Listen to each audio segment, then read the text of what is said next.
Episode 3, How the Bishop Moves.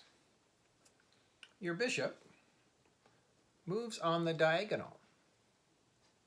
You can go up and down the diagonal this way or up and down the other diagonal the other way. So it moves in an X.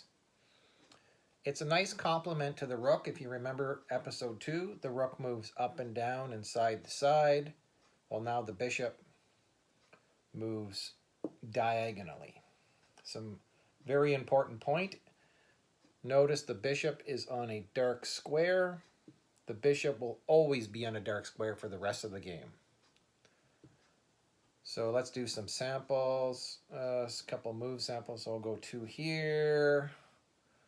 Oh, then I'll go 1 square here. Oh, let's fly down to here. So you get the idea. The bishop moves on the diagonal.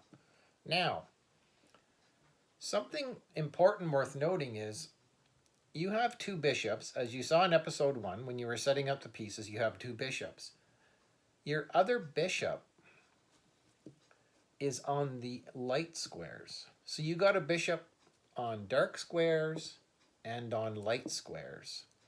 So this bishop will always be on the light squares. This will never come off the light squares. And your other bishop will always be on the dark squares. This way each bishop covers, you can cover the entire board, because if you just have one bishop out, there's only 32 white squares out of the 64 squares on the chessboard, so he only covers half, and the other bishop covers the other half of the squares. Okay, so let's talk about, let's put some of your own guys out. So we'll put him here. Okay, well we'll just start with the knight. So it's your turn, and you can move on the diagonals.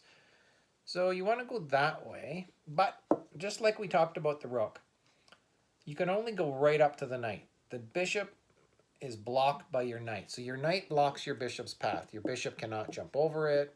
You can't go on the same square. You can't go bishop take knight. It just blocks your path. So just like the rook, your bishop and your rook, your bishop is always blocked by its own pieces. There's nothing you can do about it. You're doing better in this video, eh? So let's do another example. Let's put this pawn here. Okay.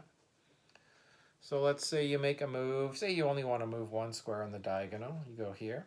And then you want to move, but you want to go down this way.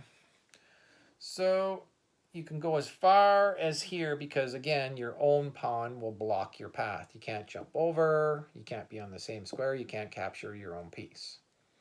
Okay. So now let's put some enemy pieces on the board here. Okay, so let's get our guys off. Let's put a queen there. We'll put you there. Okay. So here we go. So it's your turn. And you're looking around on your diagonals, and then you notice it. This queen is on the bishop's diagonal. So as long as there's nothing blocking here, you can fly down the board and go bishop take queen. You remove the queen from the board. The bishop now stands on the square the queen is and does a happy dance. The queen is the strongest piece. Oh, let's do one more example. Let's use the light squared bishop in this example. Okay, so your bishop that's on the white squares.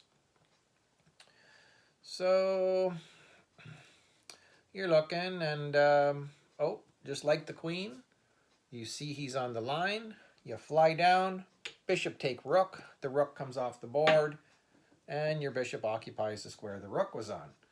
Okay, one more quick example. Okay, let's go like there. Okay, so you got your bishop. This one's on the dark squares. And you're looking at this knight, and you're like, boy, I'd like to capture that knight. And then you're like, well, wait a minute. That knight's on a white square.